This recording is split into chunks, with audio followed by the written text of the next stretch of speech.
Summer vacation ही एक ऐसी चीज होती है जिसको अगर तुमने अच्छे तरीके से यूटिलाइज कर लिया तो तुम 99% लोगों से आगे निकल जाओगे। और इसका सबसे बेस्ट एग्जांपल मैं खुद हूँ। समर वेकेशन में जब सारे बच्चे ट्रिप्स पर जाते थे, एंजॉय करते थे, अपने इनकम्प्लीट सीरीज को कंप्लीट किया करते थे, तो मैं अपनी पर्सनैलिटी पर काम कर रहा होता था। और उसी समर वेकेशन में किए हुए इंप्रूवमेंट की वजह से मैं आज इस मुकाम पे पहुंचा हूँ। मेरी कम्युनिकेशन इंप्रूव हो चुकी है। जहाँ मैं क्लियर बोल नहीं पाता था, अब मैं क्लियर बोलता हूँ, लोग मुझे सुनते हैं। मेरी पर्सनैलिटी इंप्रूव हो चुकी है। मेरी फिजिक से लेकर मेरा चलने का तरीका, जहाँ पहले लड़के मेरे दोस्त नहीं बना करते थे और लड़कियां मुझसे दूर भागती थी, अब काफी हद तक ये मैनेज हो गया है। काफी अच्छा फैंडम और कम्युनिटी बन गई है जो मुझे फैमिली की तरह ट्रीट करती है, जो आप लोग। एंड इसके अलावा मैंने मॉनिटरी लेवल को भी अपने इंप्रूव किया है, जिसकी वजह से रिसेंटली मैंने मर्सिडीज बेंज भी ली है। कांग्रेचुलेशंस बाद में करना, लेकिन ये समझो ये वीडियो कोई टिपिकल ज्ञान वाली वीडियो नहीं होने वाली है। ये वीडियो प्रैक्टिकल चीजों पर बेस्ड होने वाली है। और मैंने बहुत सारी बुक्स पढ़ी है, बहुत सारे पॉडकास्ट देखे हैं, लेकिन तब भी लाइफ के एक्सपीरियंस के बेसिस पे जो चीजें मैं इसमें मर्ज करके बताऊंगा वो तुम्हें पूरा यूट्यूब क्या, पूरा ब्रह्मांड क्या, मिल्की वे गैलेक्सी के बाहर भी निकल के अगर कोई वीडियो देखोगे ना तो भी नहीं मिलेगा। एक ऐसा सीक्रेट बताऊंगा जो तुम्हें आज की सिचुएशन से 100 गुना ज्यादा बेहतर बना देगा। तो अगर तुम इस वीडियो को स्किप करते हो तो तुम वैसे ही रह जाओगे जो रात में बस सोचता है कि मैं ऐसा बनूंगा, लेकिन वैसा बनते हुए वो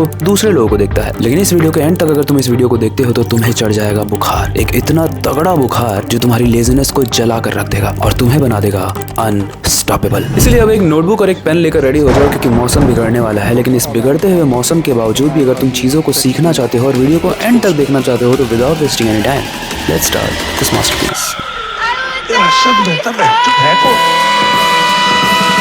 All my life I was told I was never nothing special. I don't need to be reminded of it every other second, especially when all my self-esteem's already shot to hell. I'm falling helplessly, I'm embarrassed. I don't want no one else to see, cause I feel like I'm a piece of shit every time she yells at me. Selflessly, it definitely doesn't help that she makes me feel like I'm proud and going to heaven, but makes life a living hell for me. She does that thing with her lip, now she's melting me.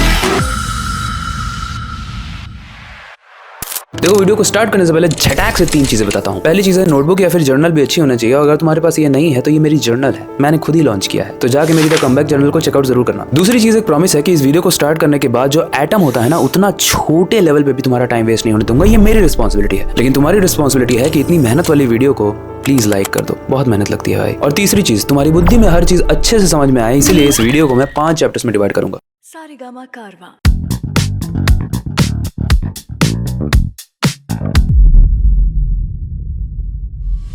अच्छा, तुम्हें कैसे पता चलेगा कि तुम्हें life में क्या क्या अचीव करना है? मतलब अभी तक तुमने बहुत सारी चीजें सोची होंगी, लेकिन तुम्हें याद कितनी है? अब समझे मैंने क्यों बोला था पेन और नोटबुक उठा लो? इसी का आंसर आता है डेली डायरी करना। सुनने में ये बोरिंग लग सकता है, लेकिन ये थिंकिंग आपकी रियलिटी को अपग्रेड कर सकता है। देखो, आज के जमाने में सबसे बड़ी प्रॉब्लम ये है, और ये आप मानोगे भी, कि करते हम बहुत कुछ है लेकिन उसे ट्रैक नहीं कर पाते हैं। और अगर आप किसी चीज को ट्रैक कर रहे हो लेकिन ग्रोथ हो भी रही है तो आपको पता भी नहीं चलेगा। लेकिन जब आप डेली दिन भर में लिखते हो ना कि आपने क्या किया, भले वो 5 से 10 मिनट के लिए हो, तो आपने क्या सीखा, क्या फील किया, वो सारी ही चीजें अपने थॉट्स को ऑर्गेनाइज करके आप लिख पाते हो। और जब थॉट्स क्लियर होते हैं तो डिसीजन ऑटोमेटिकली बेटर हो जाता है। देखो, बहुत सारे मुस्टंडों को लग रहा होगा कि क्या वाहियात चीज बता रहा है, लेकिन ट्रस्ट मी भाई, जब आप चीजों को लिखते हो तो वो आपके दिमाग में ज्यादा घुसती है। अमेरिकन साइकोलॉजिकल एसोसिएशन के अकॉर्डिंग जब आप रेगुलरली जर्नलिंग करते हो ना तो वो सिग्निफिकेंटली आपके स्ट्रेस को रिड्यूस करता है। इसके अलावा आपकी जो मेंटल क्लैरिटी होती है वो भी बढ़ जाती है। पता नहीं ऐसे डेंजरस सिचुएशन में मैं ऑटोमेटिकली आगे कैसे आ जाता हूँ। अच्छा, एक और इंटरेस्टिंग स्टडी हुई थी university of Rochester medical college में। इसने बताया था कि अगर आप जर्नलिंग करते हो तो आपका इमोशनल रेगुलेशन भी बेटर होता है, प्रॉब्लम सॉल्विंग की जो स्किल्स होती है वो इंप्रूव होती है, और सेल्फ अवेयरनेस जो होती है चीजों को लेके वो बढ़ जाती है। सिंपल तरीके से बताऊं, रोज अपने थॉट्स को लिखना एक इतनी पावरफुल चीज होती है जो आपको फीडबैक भी देती है और आपको अप्रिशिएट भी करती है। एक सिनेरियो सोचो जिसमें समर वेकेशन से पहले जब आपने अविनाश की ये वीडियो नहीं देखी थी, तब आप अपने स्कूल या फिर कॉलेज के किसी इवेंट में पार्टिसिपेट करते हो, लेकिन वहां पर आप बुरे तरीके से लोगों को बोर कर देते हो। मे बी वो स्पीच हो सकती है, सिंगिंग हो सकती है, या फिर डांसिंग हो सकती है। इतना इंटरेक्टिव नहीं था, लोगों ने ताली तो बजाई लेकिन दिल से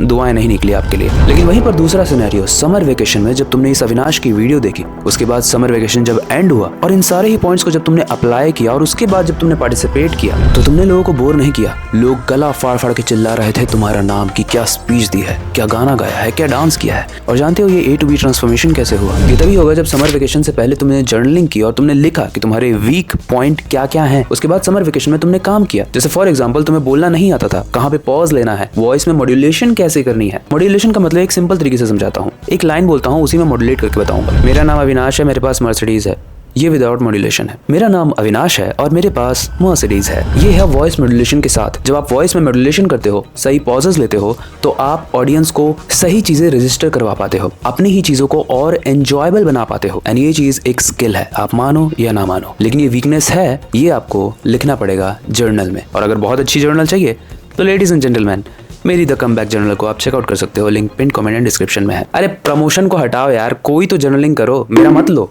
दूसरा ले लो, नॉर्मल से नोटबुक ले लो, लेकिन जर्नलिंग करो, अपने वीक पॉइंट्स और अपने स्ट्रॉन्ग पॉइंट को लिखो। तुम्हें तो पता होना चाहिए कम से कम। भाई ने बोला करने का तो करने का। अच्छा देखो, मैं बहुत ही प्यारे तरीके से तुम्हें समझाता हूँ कि जर्नलिंग करनी कैसी है। बहुत लोग 2-2 पेज 3-3 पेज भर के पूरा पैराग्राफ लिख देते हैं, लेकिन ये सही तरीका नहीं होता है। पहला पॉइंट होना चाहिए आपने दिन भर में क्या किया, कितना टाइम वेस्ट किया, कितना टाइम यूटिलाइज किया। दूसरा, आज दिन भर में आपने क्या सीखा। तीसरा, आपने अपने इमोशंस पर कैसे कंट्रोल किया। किसी ने अगर आपकी बेइज्जती की तो उसको आपने क्या बोला, किसी ने आपकी रिस्पेक्ट की तो उसको आपने रिप्लाई में क्या बोला। इन दोनों ही चीजों में आप एक बहुत पावरफुल चीज सीखोगे, इमोशनल मैनेजमेंट। इसके अलावा चौथी चीज, लाइफ में बहुत कुछ बुरा हो सकता था, लेकिन कौन सी ऐसी चीजें हैं जिसके लिए आप ग्रेटफुल हो, वो चीजें भी लिखो। वो कहानी तो सुनी होगी ना, एक इंसान फटे हुए जूते के लिए रोता है और एक इंसान के पास जूता ही नहीं होता है। दोनों ही ग्रेटफुल हैं। जिसके पास जूता नहीं है वो जिंदा है, इसके लिए ग्रेटफुल है, और जिसके पास फटा हुआ जूता है वो इसलिए ग्रेटफुल है क्योंकि उसके पास जूता तो है भाई। This is what grateful means. देखो, हो सकता है इसके आगे वाले जो चैप्टर्स हैं वो तुम्हें ज्यादा इंटरेस्टिंग लगे, लेकिन तुम्हें मैं बता दूं, जर्नलिंग को मैंने टॉप पे इसीलिए रखा क्योंकि वो तुम्हें सेल्फ अवेयरनेस देता है। तुम्हें पता होता है कि क्या चीज तुम्हारी वीक है और क्या चीज तुम्हारी स्ट्रांग है, और जब तुम्हें ये पता चल गया कि तुम किस चीज में वीक हो और किस चीज में स्ट्रांग हो, तब तुम बनाना चाहोगे अपना स्ट्रांग फिजिकल डिसिप्लिन, जो मैंने भी बनाया है।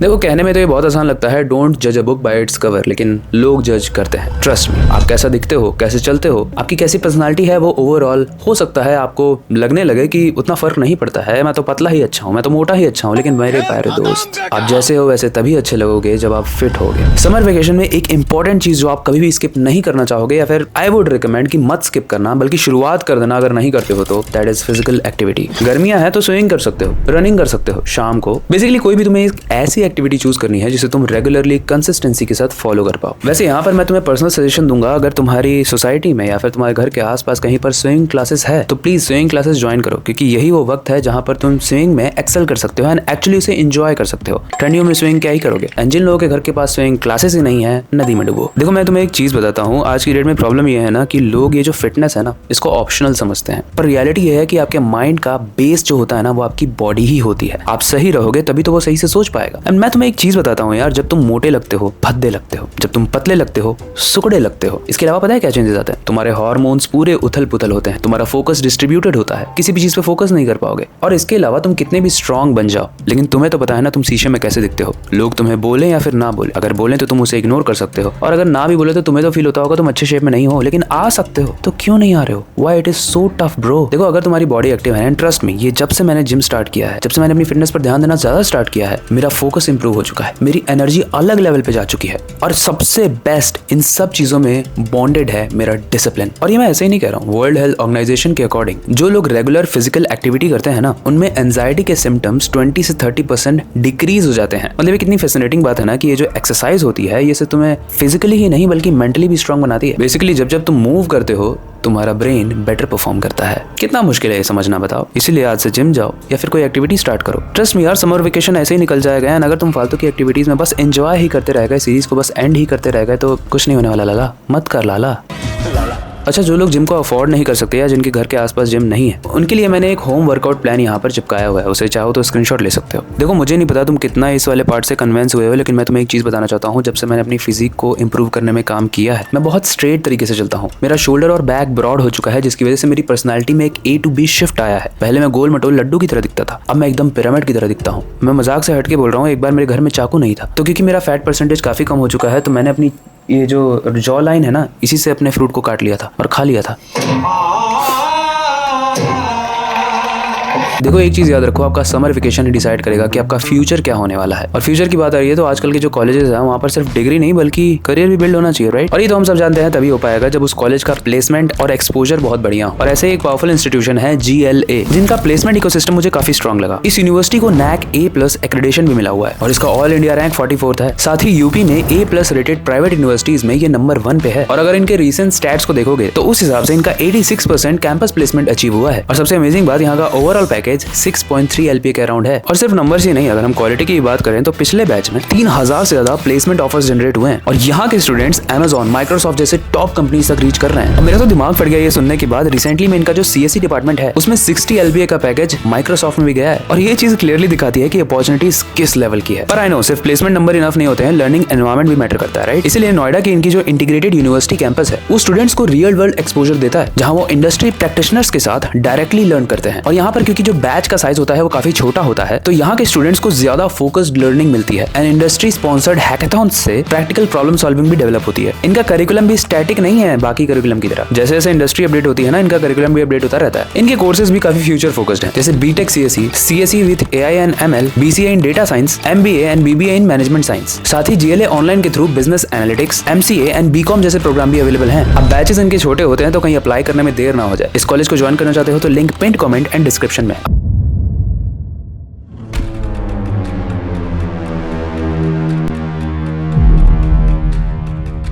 देखो अभी तक हमने जान लिया है कि किस तरीके से हम अपनी डायरी को मेंटेन करके अपने प्रोग्रेस को ट्रैक कर सकते हैं। इसके अलावा फिजिकली अपने आप को इंप्रूव करके कैसे हम एक्टिव हो सकते हैं, कैसे अपने माइंड को भी अच्छा फील करा सकते हैं। लेकिन अपने माइंड को इंप्रूव भी तो करना होगा ना बॉडी स्ट्रांग होने के बाद, क्योंकि अगर तुम सिर्फ बॉडी पर ही काम कर रहे हो और माइंड को इग्नोर कर रहे हो तो तुम बेवकूफ हो। अच्छा मैं तुम्हें एक छोटा सा एग्जाम्पल देता हूँ। मेरी एक दोस्त थी जो कॉलेज के वक्त में मेरी दोस्त थी, हाँ दोस्ती थी। अब कहानी बड़ी इंटरेस्टिंग है एंड टेक अवे पॉइंट्स भी हैं उसमें, इसलिए ध्यान से सुनना। वो जब कॉलेज में पढ़ती थी ना तो एक लड़का उस पर ट्राई मारता था समझ गए ना, लेकिन वो उसे भाव ही नहीं देती थी क्योंकि उसको उसमें कोई इंटरेस्ट ही नहीं था। वो लड़का उस वक्त पतला दिखता था, तो उसने क्या किया ना, अपनी बॉडी को इंप्रूव किया। 6 महीने के बाद एकदम हट्टे खट्टे बॉडी लेके आया, एब्स एब्स बना लिए थे उसने। हो सकता है उसने कोई स्टेरॉइड वगैरह भी लिया हो, हु नोस, लेकिन मेरी रियल कहानी है तो मैं तुम्हें सब एज इट इज बता रहा हूँ। उसके बाद आके ना वो अगले वैलेंटाइन में उस लड़की को प्रपोज करता है, मेरी जो दोस्त थी, लेकिन उसे फिर भी इंटरेस्ट नहीं आया। मतलब दिखने में काफी गुड लुकिंग था। इस बार तो मैं भी बोल रहा था कि यार इंप्रूव तो किया है बंदे ने, लेकिन फिर भी उस लड़की को इंटरेस्ट नहीं आया। जानते हो क्यों? अब मेरी ना एक आदत है, कोई भी चीज अगर नहीं हो रही है तो क्यों नहीं हो रही है उसका रीजन जानने लगता हूँ। हालांकि ये मेरा पर्सनल स्पेस नहीं था, ये उसका पर्सनल स्पेस था, लेकिन तब भी मैं उसमें घुस गया। कहाँ पे? उसके पर्सनल स्पेस में।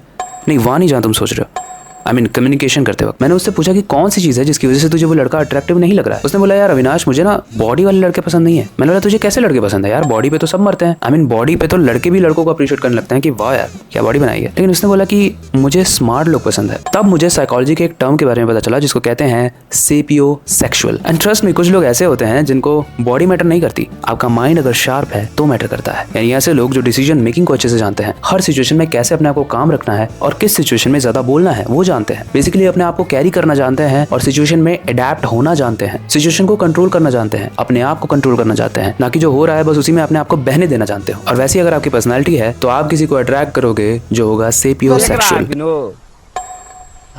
अंग्रेजी बोल बोल के कैसे बात को घुमाया जाता है। इसका मतलब ये बहुत मैटर करता है कि आप अपने माइंड को कैसा ट्रेन कर रहे हो। आई मीन हो सकता है आप जिस लड़के को या फिर जिस लड़की को पसंद करने वाले हो वो सेपियो सेक्सुअल निकला, तो बॉडी बना के क्या करोगे?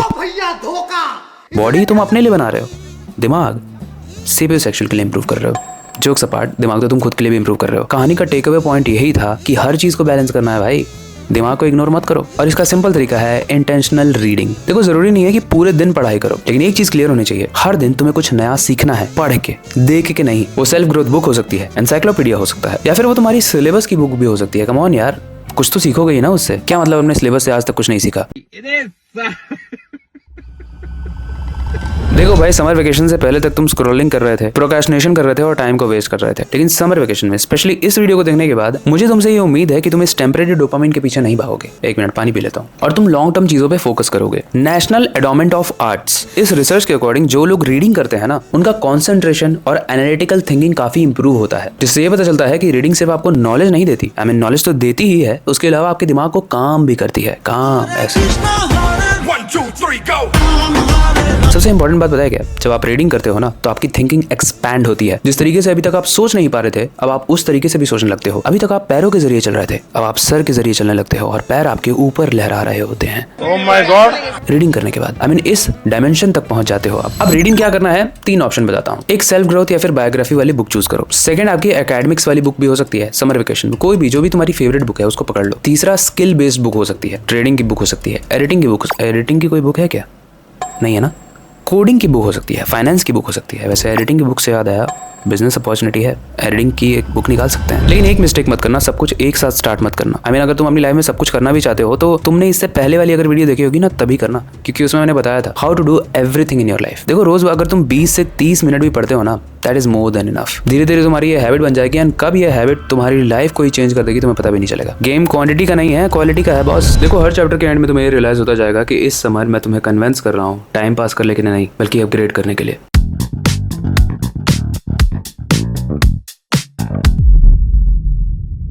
देखो, अगर अपने समर वेकेशन को आप सच में मीनिंगफुल बनाना चाहते हो ना, तो सबसे इंपॉर्टेंट चीज जो आपको करनी है वो है step out of your environment. मतलब जिस एनवायरमेंट में अभी आप हो उससे बाहर निकलना। एनवायरमेंट सिर्फ पेड़ और पौधे और नदी और माउंटेन को नहीं कहते हैं। एनवायरमेंट उसको भी कहते हैं कि किस फ्रेंड सर्कल में आप हो, किस फैमिली में आप हो, किस घर में आप हो, किस हैबिट में आप हो। हर चीज को एनवायरमेंट कहते हैं। इसको हमने पिछली वीडियो में बहुत अच्छे तरीके से एक्सप्लेन किया था, एनवायरमेंट ट्रैप में। बेसिकली मैं ये कह रहा हूँ कि जरूरी नहीं है कि तुम फॉरेन ट्रिप्स लो या फिर इंडिया में ही कहीं घूमो, लिस्ट बनाने लगो घूमने की। अपने एनवायरमेंट से बाहर निकलना ये भी हो सकता है कि तुम अपने ग्रैंड पेरेंट्स के पास जाओ, किसी रिलेटिव के पास जाओ, या फिर नियर बाय किसी फ्रेंड के पास चले जाओ। सिर्फ अपने रूम में रह के अपने कंफर्ट जोन में मत रहो। ये चीज बहुत टॉक्सिक हो सकती है तुम्हारे लिए, क्योंकि तुम्हें हो सकता है कि यार मैं तो बस लेटूंगा, नेटफ्लिक्स ऑन करूंगा, चिल करूंगा, लेकिन ये अकेलापन तुम्हें खाता जाएगा और तुम्हें ग्रो नहीं करना देगा। इंसान का जो एवोल्यूशन हुआ है वो सोसाइटी के साथ हुआ है। साथ में वो हंट करते थे, साथ में वो खाना खाते थे, साथ में एक दूसरे को प्रोटेक्ट करते थे। तुम अगर उसी चीज को चैलेंज करोगे तो तुम एवोल्यूशन को चैलेंज करोगे, और अगर तुम एवोल्यूशन को चैलेंज करोगे तो हो सकता है इसके कॉन्सिक्वेंसेस भी तुम भुगतो। इसलिए इस समर वेकेशन में अगर तुम्हें लोगों से मिलना जुलना पसंद नहीं भी है तो भी तुम मिलोगे ताकि तुम्हारा सोशल एक्सपोजर इंक्रीज हो। तुम मिलोगे ताकि तुम्हारी कम्युनिकेशन इंक्रीज हो। तुम मिलोगे ताकि तुम लोगों को समझ पाओ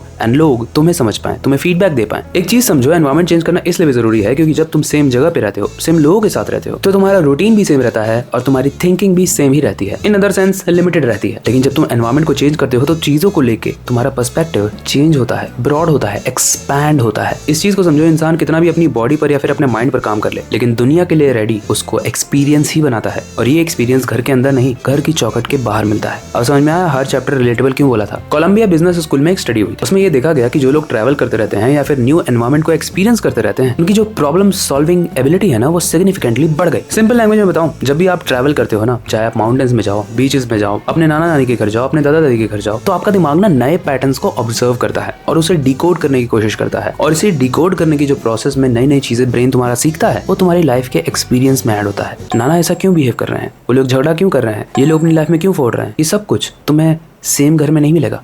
घर चेंज करना पड़ेगा, पेरेंट्स चेंज कर दो, सब कुछ चेंज कर दो, भाग जाओ इस दुनिया से।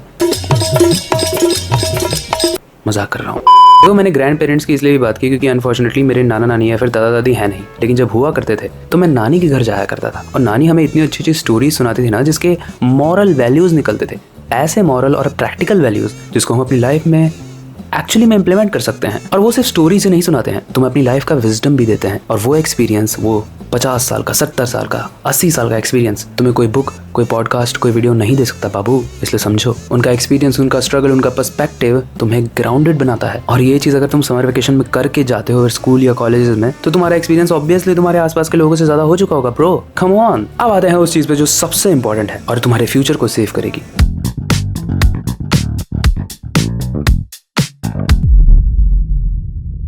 देखो, समर वेकेशन में आपके पास ना बहुत टाइम होता है और एक स्किल को सीखने के लिए भी आपको ऑन एन एवरेज 45 से 60 डेज लग जाते हैं। मैं अज्यूम करके चल रहा हूँ कि आपकी छुट्टी लगभग इतने दिन की ही होगी। एंड जब आप इस वीडियो को देख रहे हो, अगर टाइम से देख रहे हो, तो आपके पास लगभग 1.5 महीना 2 महीना बचा होगा। अगर वीडियो को लेट देख रहे हो तो क्यों लेट देख रहे हो भाई, इसलिए बोलता हूँ अविनाश की वीडियो आते ही देख लिया करो। एनीवेज, मैं बस ये कहना चाह रहा हूँ कि एक ऐसी स्किल सीखो, ऐसी स्किल जिसको सीखते वक्त तुम बोर नहीं होगे, ऐसी स्किल जिसके बारे में तुम कितना भी थके हो तब भी बात कर सकते हो, ऐसी स्किल जिसके बारे में तुम्हें बहुत नॉलेज भी है, ऐसी स्किल जिसको पॉलिश करना बहुत आसान हो तुम्हारे लिए, ऐसे स्किल जो तुम्हें एक अनफेयर एडवांटेज दे। वो सिंगिंग हो सकता है, तुम थोड़े बहुत ठीक हो, तुमने और इंप्रूव कर ली। वो डांसिंग हो सकता है, तुम बाकी ग्रुप से थोड़े बेटर हो, तुमने और इंप्रूव कर लिया। वो डिबेट हो सकता है, तुम काफी हद तक बेटर हो, तुमने और इंप्रूव कर लिया। वो कोडिंग हो सकता है, बाकी लोगों से ज्यादा नॉलेज है तुम्हें, लेकिन अब तुमने और लेवल अप कर लिया। वो वेबसाइट डिजाइनिंग हो सकता है, वो एडिटिंग हो सकता है, वो कुछ भी हो सकता है। मेरे बहुत सारे क्रिएटर दोस्त हैं, जिसमें से एक एग्जांपल लेना चाहूंगा सकलेन खान का। उसने मुझे यही बताया था कि जब उसका समर वेकेशन था ना, तब उसने एडिटिंग और शूटिंग स्टार्ट किया था, लोगों को पढ़ाना स्टार्ट किया था। ये समर वेकेशन वाला टाइम ही होता है, इतना ल्यूक्रेटिव होता है। इसको सही तरीके से अगर आपने यूज कर लिया तो आप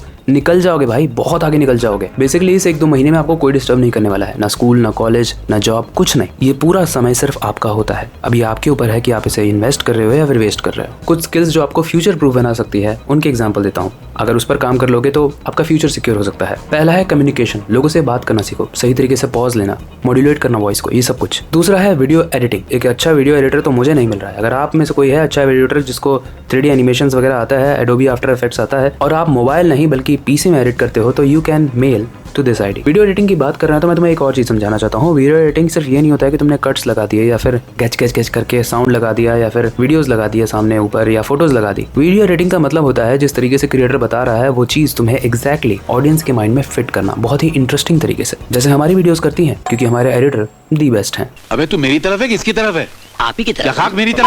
इसके अलावा तुम कोडिंग या फिर एआई सीख सकते हो। आज की डेट में सबसे हाई डिमांडिंग स्किल है। अब एआई में भी अगर स्पेसिफिक बताऊं तो एक प्रॉम्प्ट इंजीनियरिंग होती है, उसके बाद टेस्टर्स होते हैं एआई के। इसके बारे में ज्यादा डिटेल चाहिए तो तुम यूट्यूब ऑब्वियसली कर सकते हो या फिर गूगल कर सकते हो, लेकिन ये बहुत हाई डिमांडिंग स्किल्स हैं। इसके अलावा चौथी स्किल राइटिंग। तुम स्क्रिप्ट राइटर बन सकते हो, तुम ईमेल राइटर बन सकते हो, तुम लिंक्डइन राइटर बन सकते हो, तुम राइटर ही राइटर बन सकते हो। अगर तुम्हें लिखना आ गया ना ब्रो, तुम्हारी बहुत सारी स्किल्स है जो अनलॉक हो जाएंगी। अच्छा, स्क्रिप्ट राइटिंग से याद आया, स्क्रिप्ट को अच्छे से कैसे लिखते हैं वो मैंने अपनी एक वायरल स्क्रिप्ट को डिकोड करके पूरे अच्छे तरीके से समझाया है। वो पीडीएफ भी नीचे मेंशन होगी, जाके उसे चेकआउट जरूर करना। उसमें मैंने एक बोनस चीज भी दी हुई है कि कैसे ब्रांड्स को रीच आउट करना है और कैसे क्रिएटर्स को रीच आउट करना है। वो सारा ईमेल का टेम्पलेट भी है उसमें। फ्री में नहीं है, ऑब्वियसली पेड है, बट मजा आ जाएगा। पांचवी और सबसे इंपॉर्टेंट स्किल है पब्लिक स्पीकिंग। अगर ये तुम्हें आ गई तो तुम कंटेंट क्रिएटर बन सकते हो, पब्लिक स्पीकर बन सकते हो या फिर पॉडकास्टर बन सकते हो। स्टोरी टेलिंग में लोगों को लगता है कि कहानी सुनाना स्टोरी टेलिंग होता है। Story telling is art of conversation. देखो, इतनी सारी चीजें मैंने तुम्हें बता दिया एंड इस चीज से तुम्हें ये चीज तो समझ में आ गई हो कि ये जो समर वेकेशन होता है ना, ये सिर्फ एक ब्रेक नहीं होता है स्कूल या कॉलेज का। ये वो टाइम होता है जब बिना प्रेशर के तुम खुद पर काम कर सकते हो। एक्चुअली तुम्हें कोई जज भी नहीं कर रहा है, तुम बस काम करो खुद पे। देखो, जिस बंदे ने वीडियो को यहाँ तक देख लिया है ना, वो एक कोड मेंशन करेगा, सक्सेसफुल वैकेशन, ताकि मुझे पता चले कि तुमने इस वीडियो को यहाँ तक देख लिया है। क्योंकि मैक्सिमम लोग जो उस कोड को मेंशन नहीं करेंगे, उन्होंने या तो इस वीडियो को नहीं देखा है या तो यहाँ तक नहीं देखा है। और वो लोग करने वाले हैं इस वीडियो को स्किप करके स्क्रॉल, वही फालतू का टाइम पास, एक दूसरे की गॉसिप करना कि सिकंदर ने उत्कर्ष के दूध में चटनी ज्यादा डाल दी थी, ये सब गॉसिप। लेकिन वही दूसरी तरफ आप होगे जो इस वीडियो को देखने के बाद जर्नलिंग कर रहे होगे, भले ही वो मेरी जर्नल हो, कमबैक जर्नल, या फिर किसी और की जर्नल हो। आप होगे जो रीडिंग कर रहे होगे, अपने माइंड को विकसित कर रहे होगे। आप होगे जो अपनी बॉडी पर काम कर रहे होगे। आप होगे जो अपने एनवायरमेंट को चेंज कर रहे होगे और अपने एक्सपोजर और अपने स्किल्स को इंप्रूव कर रहे होगे। एंड अगर आप ये सब काम करने वाले हो तो मुझे बताने की जरूरत नहीं है कि ये वीडियो आपका टर्निंग पॉइंट बनने वाला है। ट्रस्ट में, अगर आप इन पॉइंट्स को फॉलो करते हो ना, तो आपकी जिंदगी में जो चेंज आने वाला है, शायद आप उसके लिए रेडी भी नहीं हो। दुनिया पागल हो जाएगी उसे देख के। तब बताना। अविनाश कुमार नाम का एक यूट्यूब चैनल था, वहाँ पे वीडियो देखी थी समर वेकेशन की, तुमने क्यों नहीं देखी? तुम्हारे जैसे लोग इस देश के लिए श्राप। वेकेशन को खत्म होने का वेट मत करो, ज्यादा एंजॉय मत करो। नेक्स्ट वेकेशन एंजॉय कर लेना, लेकिन इस वेकेशन फोड़ने के लिए रेडी हो जाओ। अगर इस वीडियो को यहाँ तक देखा है तो तुम्हें क्या कमेंट करना है तुम्हें पता है, और इस वीडियो को लाइक जरूर कर देना ताकि ये और मुस्टंडो तक पहुंचे, क्योंकि इस वीडियो को रोकने का तुम्हारा हक नहीं है। और ये वीडियो तभी नहीं रुकेगी जब तुम इस वीडियो को लाइक करोगे। शेयर करो अपने मुस्टंडेड दोस्तों के साथ ताकि उनका भी एनवायरमेंट अच्छा हो। तुम अच्छे एनवायरमेंट में रहोगे तभी तुम सस्टेन भी कर पाओगे, वरना वापस वही कौवे बन जाओगे।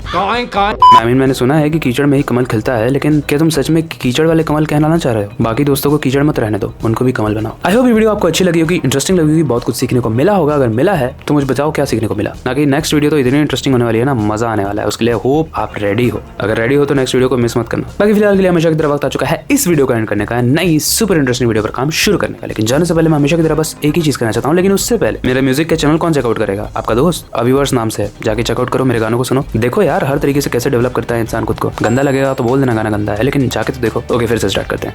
हमेशा की तरह वक्त आ चुका है इस वीडियो को एंड करने का, नई सुपर इंटरेस्टिंग वीडियो पर काम शुरू करने का। लेकिन जाने से पहले मैं हमेशा की तरह बस एक ही चीज करना चाहता हूँ, अपनी क्यूरियोसिटी को डाय मत होने देना, नई चीजें सीखते रहना। मिलते हैं अगली वीडियो में।